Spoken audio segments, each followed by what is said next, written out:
اعوذ باللہ من الشیطان الرجیم بسم اللہ الرحمن الرحیم اتل ما اوحی الیک من الکتاب واقم الصلاة ان الصلاة تنہی عن الفحشاء والمنکر ولذکر اللہ اکبر واللہ یعلم ما تصنعون صدق اللہ العظیم۔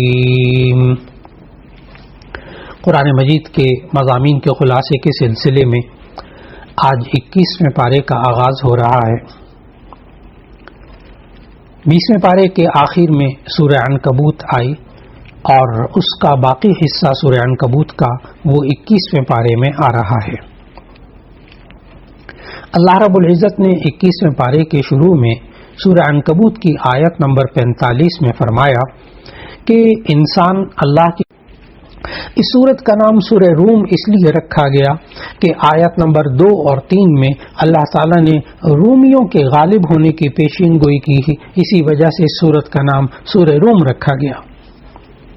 قرآن حکیم کے معجزہ ہونے کے وجوہ اعجاز میں سے ایک اہم وجہ اس قرآن حکیم کی پیش گوئیاں بھی ہیں جو کہ سچی ثابت ہوئی۔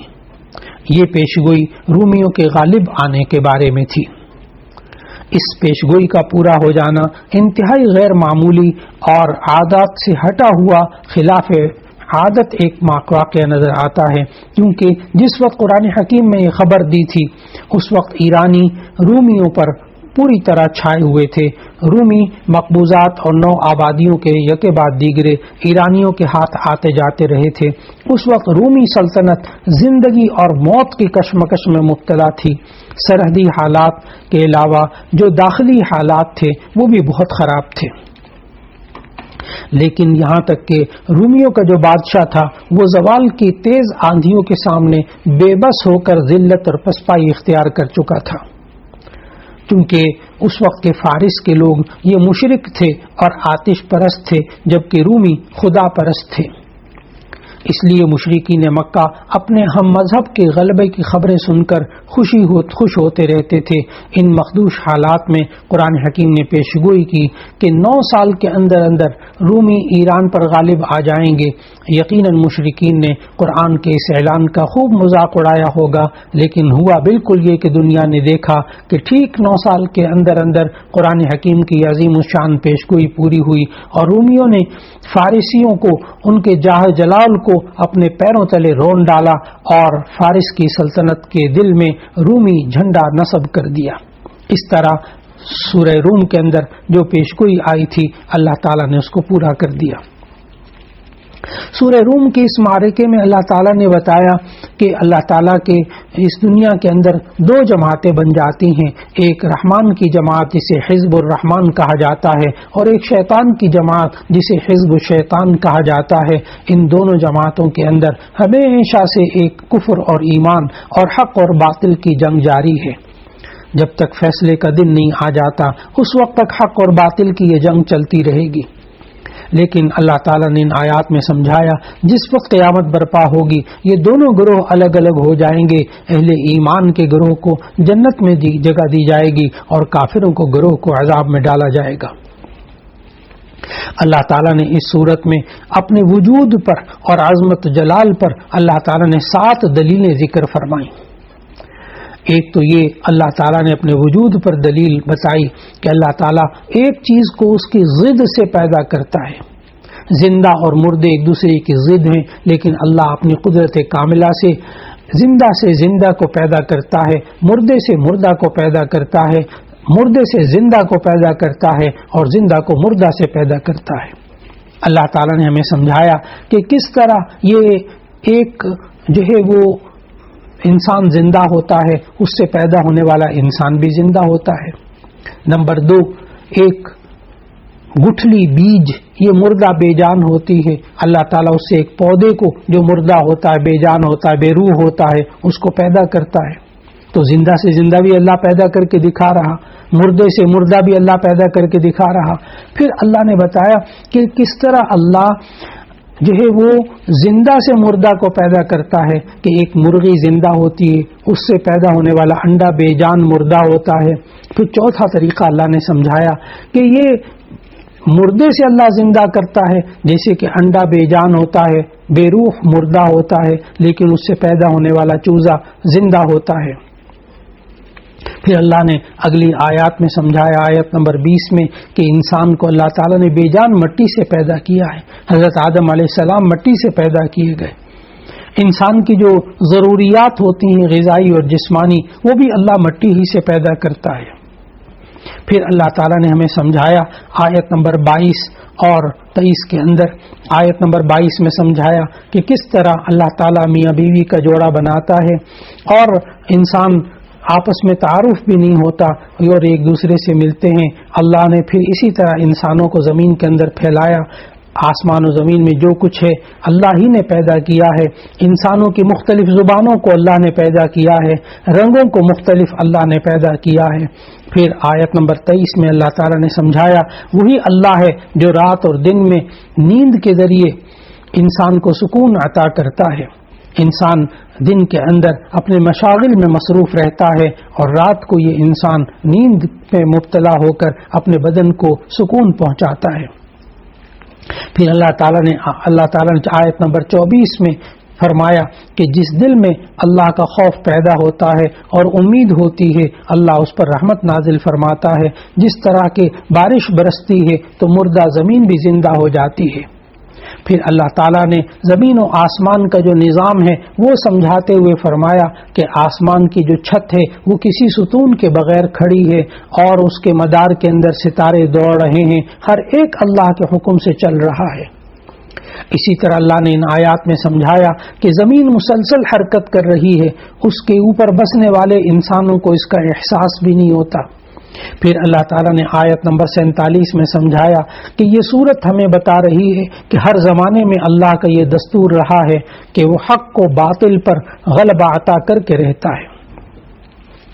پھر اس کے بعد کی آیات میں اللہ تعالیٰ نے سمجھایا کہ اگر اہل حق مغلوب ہوں تو انہیں محاسبہ کرنا چاہیے کہ کہیں ایسا تو نہیں کہ انہوں نے باطل کے طور طریقوں کو اپنا لیا ہو، اور کہیں ایسا تو نہیں کہ باطل پرستوں نے حق کے بعض اصول اختیار کر لیے ہوں۔ اور پھر اس کے بعد اللہ تعالیٰ نے آیت نمبر 58 میں بتایا کہ سورت کے اختتام میں کفار مکہ کا ذکر کیا کہ جن کو اللہ نے مردوں کی طرح مشابہت دی ہے، کہ یہ تو مردوں کی طرح ہے، نہ تو اللہ کی آیات کو سنتے ہیں، نہ دیکھتے ہیں، نہ ان میں غور و فکر کرتے ہیں، نہ اس کے اثر کو قبول کرتے ہیں۔ پھر اللہ نے سمجھایا کہ ہم نے لوگوں کو سمجھانے کے لیے اس قرآن میں ہر طرح کی مثالیں بیان کر دی ہیں۔ اگر تم ان کے سامنے کوئی نشانی پیش کرو گے تو یہ آگے سے کہہ دیں گے تمہیں جھٹلائیں گے، لیکن تم ان کے جھٹلانے کی فکر نہ کرو، حق بات وہی ہے جو اللہ نے کہہ دی ہے۔ اسی کے ساتھ سورہ عنکبوت کا اختتام ہو رہا ہے اور اس سورہ روم کا اختتام ہو رہا ہے، اور اس کے بعد 21ویں پارے میں سورہ لقمان کا آغاز ہوا۔ سورہ لقمان یہ ترتیب توقیفی کے اعتبار سے سورت نمبر 31 ہے اور ترتیب نزولی کے اعتبار سے یہ سورت نمبر 57 ہے۔ یہ سورہ لقمان مکی سورت ہے، ہجرت سے پہلے نازل ہوئی۔ اس میں کل آیات 34 ہیں اور 4 رکوع ہیں۔ اس سورت کا نام سورہ لقمان اس لیے رکھا گیا کہ اللہ تعالیٰ نے آیت نمبر 12 کے اندر لقمان کا ذکر کیا کہ حضرت لقمان کو اللہ تعالیٰ نے حکمت اور دانائی عطا فرمائی تھی، اس لیے اس سورت کا نام سورہ لقمان رکھا گیا۔ اس سورت کے ابتدا میں نبی صلی اللہ علیہ وسلم کے معجزے یعنی قرآن کی عظمت کو بیان کیا، اور پھر اس کے بعد اللہ تعالیٰ نے بتایا کہ اللہ تعالیٰ نے انسانوں کو 2 گروہوں میں تقسیم کیا ہوا ہے۔ ایک مومنین کا گروہ ہے جو ہر صحیفے کو اور ہر ہدایت کو اور قرآن کی ہر بات کی تصدیق کرتے ہیں۔ دوسرا فریق کافروں کا ہے، انکار کرنے والوں کا ہے، جو کہ اللہ کا انکار کرتے ہیں، اس کی آیات کو سن کر تکبر کی بنا پر منہ موڑ لیتے ہیں، گویا کہ انہوں نے سنا ہی نہیں۔ پھر اس کے بعد کی آیات میں سورہ لقمان میں اللہ تعالیٰ نے اپنی قدرت اور وحدانیت کے 4 دلائل کو ذکر کیا۔ ایک تو اللہ تعالیٰ نے آسمان کی جو دنیا ہے اس کو ذکر کیا کہ آسمان کو بغیر ستون کے اللہ نے پیدا کیا ہے، اس میں روشن ستارے ہیں، اس میں سورج اور چاند ہیں، اس میں سیارے اور کہکشائیں ہیں، اور یہ آسمانی دنیا اتنی وسیع ہے. ایک تو اللہ نے اس کو اپنی قدرت اور وحدانیت کی دلیل کے طور پر ذکر کیا. پھر اس سے اگلی آیات میں اللہ تعالیٰ نے پہاڑوں کو اپنی قدرت کی دلیل قرار دیا کہ یہ پہاڑ جنہیں اللہ نے زمین کا توازن برقرار رکھنے کے لیے اللہ نے گاڑ رکھا ہے، اگر یہ پہاڑ نہ ہوتے تو یہ زمین ہوا اور پانی کی وجہ سے ادھر ادھر حرکت کرتی رہتی. پھر تیسری دلیل اللہ تعالیٰ نے اگلی آیات میں یہ جو زمین کے رہنے والے بری جانور اور فضائی جانور یعنی پرندے اور سمندری جانور، ان کا اللہ نے ذکر کیا کہ یہ بے شمار قسم کے جانور، یہ مویشی، یہ چوپائے اور حشرات الارض اور بری جانوروں میں اڑنے والے جانور اور سمندر میں رہنے والے ہزار قسم کے جانور، یہ سب کے سب اللہ تعالیٰ ہی نے پیدا کیے. اور پھر اللہ تعالیٰ نے چوتھی دلیل کے طور پر آسمان سے بارش کا ذکر کیا کہ وہ وہی اللہ ہے جو آسمان سے بارش برساتا ہے، جس کے ذریعے ہم ہر طرح کی چیزیں اگتی ہوئی دیکھتے ہیں. اس کے بعد اللہ تعالیٰ نے آسمان سے بارش برسنے کے بعد پانی، سمندر، دریا اور نہروں کا ذکر کیا، اور پھر اس کے بعد مختلف پھول اور مختلف پھل اور غلے اور جڑی بوٹیاں اور درخت اگتے ہوئے جو انسان دیکھتا ہے ان کا ذکر کیا. یہ سب اللہ کی قدرت اور اس کے وجود پر دلالت کرتے ہیں. اس کے بعد سورہ لقمان کے دوسرے رکوع میں اللہ تعالیٰ نے لقمان علیہ السلام کے بارے میں بتایا کہ حضرت لقمان جن کو اللہ تعالیٰ نے حکمت دی تھی، اب یہ نبی تھے یا نہیں تھے اس بارے میں مختلف آراء ہیں، لیکن یہ بہرحال بات قرآن مجید کی ان آیات سے ثابت ہوتی ہے کہ اللہ تعالیٰ نے ان کو حکمت اور دانائی سے نوازا تھا. وَلَقَدْ آتَيْنَا لُقْمَانَ الْحِكْمَةَ أَنِ اشْكُرْ لِلَّهِ. اور پھر اللہ تعالیٰ نے ہمیں سمجھایا کہ جب لقمان علیہ السلام کو اللہ تعالیٰ نے ایک جو ہے حکمت عطا کی تھی تو اس حکمت کے نتیجے میں ایک تو وہ شکر کرتے تھے اللہ کا، اور دوسرا جب انہوں نے اپنے بیٹے کی تربیت کی تو کس طرح اولاد کی تربیت کی. اللہ تعالیٰ نے اس کے اندر بڑی نصیحتیں فرمائیں. ہمیں اپنے معاشرے کے اندر رہتے ہوئے جب بھی ضرورت پیش آئے کہ کس طرح ہمیں اپنی اولاد کی تربیت کرنی چاہیے تو سورہ لقمان کے دوسرے رکوع میں آنے والی ان نصیحتوں کو ضرور سمجھنا چاہیے. کہ حضرت لقمان علیہ السلام نے اپنے بیٹے کو سب سے پہلی نصیحت تو یہ کی کہ میرے پیارے بیٹے، اللہ کے ساتھ کسی کو شریک نہ ٹھہرانا، ان الشرک لظلم عظیم، شرک بہت بڑا ظلم ہے. پھر اس کے بعد اللہ تعالیٰ نے سمجھایا، دوسری نصیحت یہ کی کہ دیکھو کہ اللہ نے والدین کے ساتھ اچھا سلوک کرنا، والدین کے ساتھ اچھا سلوک کرنا، ان کی اچھی باتوں کو ماننا، ہاں گناہ کا حکم دے تو اس کی بات کو مت ماننا. اور پھر اس کے بعد ایک اور نصیحت یہ کی کہ دیکھیں کہ گناہ جتنا کیوں چھوٹے سے چھوٹا گناہ بھی ہو اس سے بچنے کی کوشش کرنی چاہیے. اور پھر اس کے بعد اپنے بیٹے کو نصیحت کرتے ہوئے لقمان علیہ السلام نے ایسی نصیحتیں فرمائیں کہ جس کی آج ہمیں معاشرے کے اندر بے انتہا ضرورت ہے. سب سے پہلی نصیحت حضرت لقمان علیہ السلام نے یہ فرمائی کہ دیکھو اللہ کے ساتھ کسی کو شریک نہ ٹھہرانا. دوسری نصیحت یہ فرمائی کہ اپنے والدین کے ساتھ اچھا سلوک کرنا، ہاں البتہ شرک کا حکم دے، گناہ کا حکم دے تو ان کی بات مت ماننا. پھر اس کے بعد تیسری نصیحت یہ کی حضرت لقمان علیہ السلام نے کہ اے میرے پیارے بیٹے، اگر زمین و آسمان میں کوئی رائی کے دانے کے برابر بھی کوئی چیز ہوگی، کسی چٹان کے اندر ہوگی، اللہ اس کو بھی لے آئے گا، اللہ اس کو جانتا ہے. پھر لقمان علیہ السلام نے اپنے بیٹے کو نصیحت کی، یا بنی اقم الصلاۃ، اے میرے پیارے بیٹے نماز قائم کر. اور یہ بھی نصیحت کی اولاد کو کہ وأمر بالمعروف وانہا عن المنکر، کہ تم اچھائی کا حکم دو اور برائی سے روکتے رہو. ایک اور نصیحت لقمان علیہ السلام نے اپنے بیٹے کی تربیت کرتے ہوئے یہ فرمائی، واصبر علی ما اصابک ان ذلک من عزم الامور. آیت نمبر 17 میں فرمایا کہ اے میرے پیارے بیٹے، اگر زندگی میں کوئی تکلیف پہنچے تو اس پر صبر کرنا یہ بڑی ہمت کے کاموں میں سے ہے. تو اولاد کے اندر صبر، برداشت پیدا کرنا یہ بھی ماں باپ کے ذمے ہے. اور پھر اس کے بعد آیت نمبر 18 میں لقمان علیہ السلام نے اپنے بیٹے کو نصیحت کرتے ہوئے سمجھایا، ولا تصعر خدک للناس، اے میرے پیارے بیٹے لوگوں کے سامنے منہ پھلا کے مت رہنا. انسان کو اپنی اولاد کے خد و خال، اس کے چہرے کے تاثرات تک کی تربیت کرنی چاہیے۔ پھر اس کے بعد اللہ تعالیٰ نے آیت نمبر 18 ہی میں فرمایا کہ لقمان نے اپنے بیٹے کو نصیحت کی، لا تمشی فی الارض مرحا، اے میرے پیارے بیٹے زمین پر اترا کے نہ چلنا تکبر کے ساتھ، ان اللہ لا یحب کل مختال فخور، اللہ تعالیٰ اترانے والے کو، تکبر کرنے والے کو پسند نہیں کرتا۔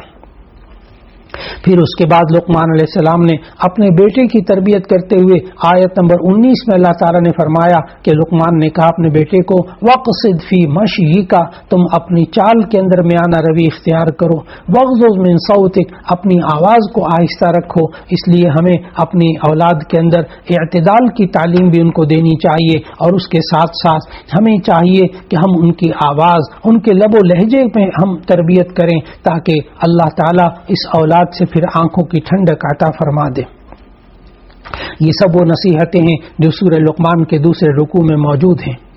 اور پھر اس کے بعد اللہ تعالیٰ نے اپنی قدرت کے مظاہر پیش کیے کہ یہ دیکھو، یہ جتنا آسمان و زمین میں جو کچھ ہے سب اللہ نے تمہارے لیے پیدا کیا ہے، تمہارے کام میں لگا دیا ہے، کمال کی نعمتیں اللہ نے ظاہری اور باطنی عطا فرمائی ہیں، دیکھو اللہ کی بات کو ماننے والے بن جاؤ۔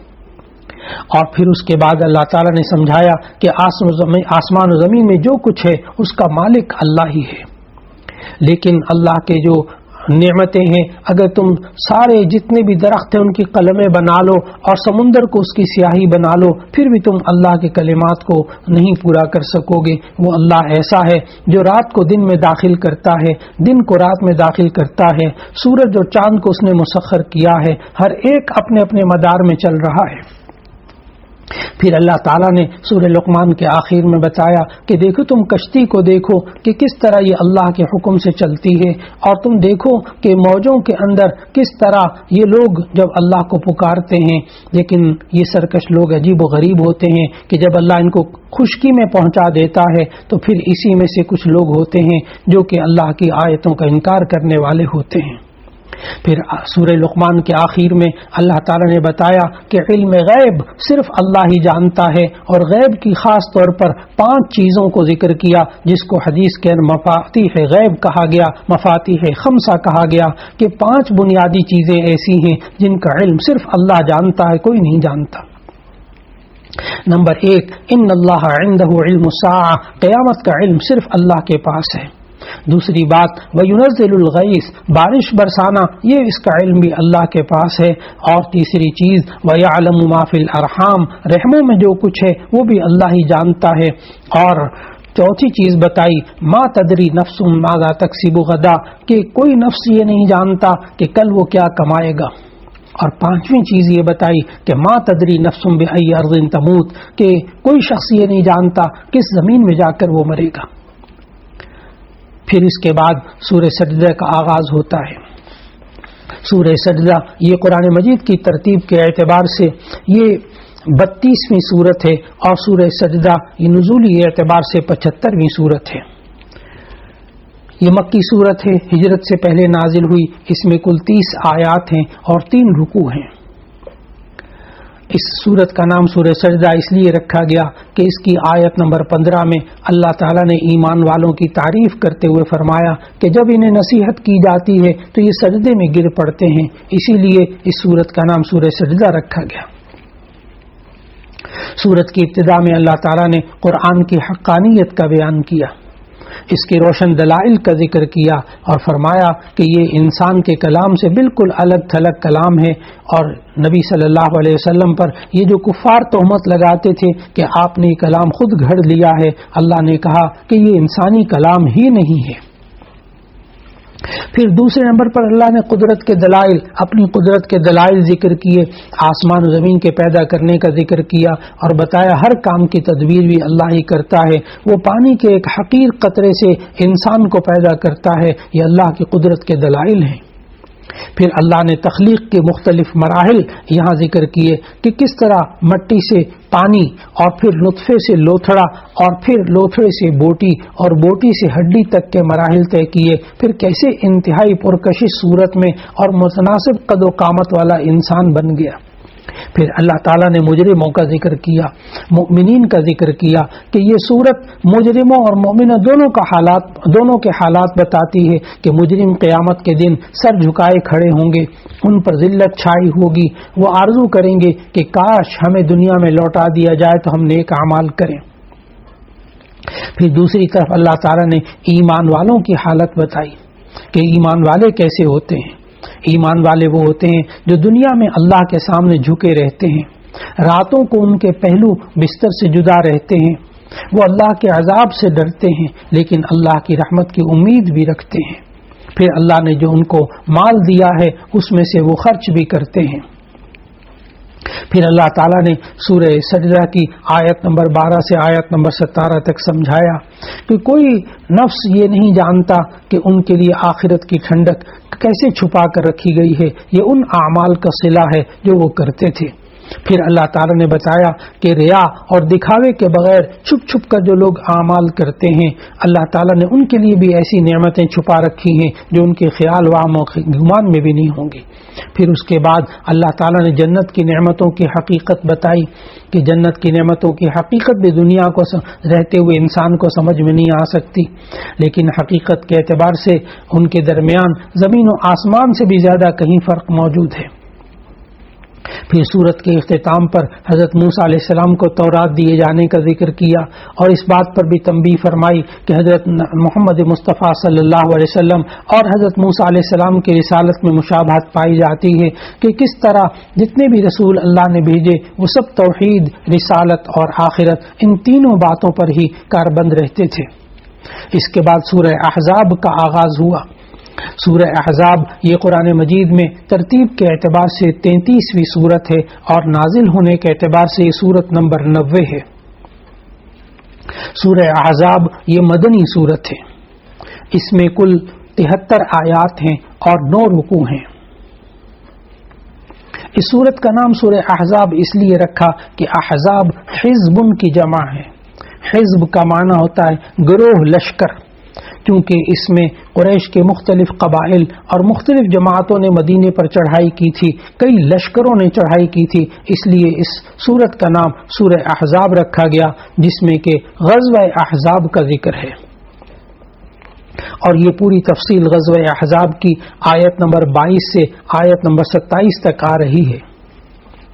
اس سورت کے اندر اللہ تعالیٰ نے بنیادی طور پر 3 موضوعات پر بحث فرمائی، 3 موضوعات کو ذکر فرمایا۔ ایک تو ہمیں معاشرتی آداب سکھائے، دوسرا شرعی احکامات بتائے، اور تیسرا اللہ تعالیٰ نے بعض غزوات کا بیان کیا، جیسے غزوہ احزاب کا بیان کیا، غزوہ بنی قریظہ کا بیان کیا۔ پھر ان دونوں غزوات میں منافقین کا کردار اور ان کی حالت بتائی۔ پھر اللہ تعالیٰ نے ان آیات کے اندر پہلی جو 2 آیتیں ہیں، اس میں اللہ تعالیٰ نے نبی صلی اللہ علیہ وسلم کے واسطے سے نبی صلی اللہ علیہ وسلم کی امت کو 4 باتوں کا حکم دیا۔ پہلا حکم یہ دیا کہ وہ اللہ سے ڈرتے رہیں۔ دوسرا حکم امت کو یہ دیا کہ یہ کافروں اور منافقوں کی آراء کا اور ان کے خیالات کا اتباع نہ کریں۔ تیسرا امت کو یہ حکم دیا کہ یہ امت وحی الہی کی اتباع کرتے رہیں، اور چوتھا حکم یہ دیا کہ اللہ پر اعتماد اور بھروسہ کریں۔ یہاں ذہن میں نہیں رکھنا چاہیے کہ اللہ تعالیٰ نے پورے قرآن مجید میں کہیں بھی نبی صلی اللہ علیہ وسلم کو نام لے کر نہیں پکارا، یہاں بھی یا ایھا النبی کہہ کر خطاب کیا، دوسرے انبیاء کو یا آدم، یا موسیٰ، یا عیسیٰ، یا زکریا کہہ کر خطاب کیا ہے۔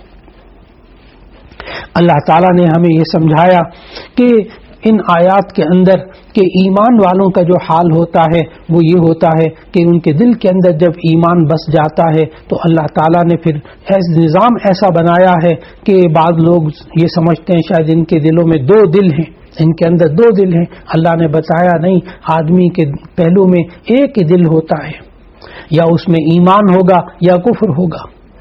ایک ہی دل میں کفر اور ایمان دونوں جمع نہیں ہو سکتے۔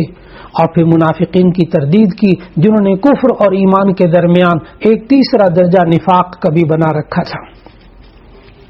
پھر اس کے بعد سورہ احزاب کی ان آیات میں اللہ تعالیٰ نے زہار کا ذکر کیا کہ لوگ بسا اوقات اپنی زمانہ جاہلیت میں بھی اپنی بیوی کو اپنے اوپر حرام کرنے کے لیے کہہ دیتے تھے کہ تم میری ماں کی پشت کی طرح ہو، اور پھر اس کے بعد وہ ہمیشہ کے لیے اپنی بیوی کو اپنے اوپر حرام کر لیتے تھے. لیکن اللہ تعالیٰ نے قرآن مجید میں سمجھایا کہ اگر تم کفارہ ادا کر دو گے جسے کفارہ اظہار کہتے ہیں تو ایسی صورت میں بیوی پھر تمہارے لیے حلال ہو جائے گی. اس کے بعد سورہ احزاب میں اللہ تعالیٰ نے منہ بولے بیٹے یعنی متبنہ کا حکم بتایا کہ اسلام سے پہلے بھی منہ بولے بیٹے کو لوگ حقیقی بیٹا جیسا سمجھ لیتے تھے اور اسی نئے باپ کی طرف اس کو منسوب کرتے تھے. اللہ تعالیٰ نے ہمیں سورہ احزاب کی ان آیات میں سمجھایا کہ یہ جو متبنہ ہوتا ہے، منہ بولا بیٹا ہوتا ہے، اس کے تصورات کو واضح کر لو. جب نبی صلی اللہ علیہ وسلم نے حضرت زید بن حارثہ رضی اللہ تعالی عنہ کو اپنا متبنہ بنایا تو پھر ایسی صورت میں اللہ تعالیٰ نے ان آیات میں سمجھایا کہ لوگ ان کو زید ابن محمد کہنے لگ گئے تھے. ایسی صورت میں اللہ تعالیٰ نے ان کو روک دیا کہ حضور اکرم صلی اللہ علیہ وسلم حضرت زید ابن حارثہ رضی اللہ عنہ کے حقیقی والد کا حکم نہیں رکھتے. پھر اس کے بعد یہ سمجھایا کہ تمام ازواج مطہرات یہ پوری امت کی روحانی مائیں ہیں، ان کا ادب و احترام واجب ہے، اور نبی صلی اللہ علیہ وسلم کے بعد ان کے ساتھ نکاح کرنا حرام ہے. پھر اس کے بعد کی 19 آیات میں اللہ تعالیٰ نے غزوہ احزاب اور غزوہ بنو قریظہ کا ذکر کیا. غزوہ احزاب یہ سن 5 ہجری میں شوال کے مہینے میں ہوا، جب مشرکین کے 10 یا 15 ہزار جنگجوؤں نے مدینے کا محاصرہ کر لیا. یہ جنگجو مختلف قبائل سے تعلق رکھتے تھے، کچھ یہود بنو نذیر کے بھی تھے، یہود بنو قریظہ کے بھی تھے، جن کے ساتھ مسلمانوں کا صلح اور ایک دوسرے کے دشمن کے ساتھ تعاون نہ کرنے کا معاہدہ تھا. ان قبائل نے مدینہ کے ان قبائل نے اس معاہدے کی کھلم کھلا خلاف ورزی کی اور ابو سفیان کے ساتھ تعاون نہیں کیا. مسلمان صرف 3000 انہوں نے ابو سفیان کے ساتھ تعاون کیا، مسلمانوں کے ساتھ تعاون نہ کیا. مسلمان صرف 3000 تھے اور حضرت سلمان فارسی رضی اللہ تعالی عنہ کی رائے پر عمل کرتے ہوئے مدینہ کے شمال مغرب میں جہاں سے دشمن کے حملہ آور ہونے کا خطرہ تھا ایک خندق کھودی گئی. اس لیے غزوہ احزاب کو غزوہ خندق بھی کہتے ہیں. غزوہ احزاب اس لیے کہتے ہیں کہ جس لشکر نے مدینے پہ چڑھائی کی تھی اس میں مختلف جماعتیں اور مختلف قبیلے تھے. ان جنگجوؤں نے تقریباً 1 ماہ تک مدینہ منورہ کا محاصرہ کیے رکھا. پھر ایسا ہوا کہ اللہ تعالیٰ کی طرف سے انہی دنوں طوفانی آندھی آئی جس سے ان کے خیمے اکھڑ گئے، جانور بدک گئے، ان دشمنوں کے حوصلے پست ہو گئے. پھر اس کے بعد غزوہ بنو قریظہ کا ذکر کیا کہ ابو سفیان اور ان کے حمایتیوں کے چلے جانے کے بعد مسلمانوں نے بنی قریظہ کا محاصرہ کر لیا اور ان کی ان عہد شکنی کی عبرتناک سزا دی. اور اللہ تعالیٰ نے ان آیات میں مسلمانوں کو مزید بشارتوں کا خبر دیا، مزید فتوحات کے بارے میں خبر دی.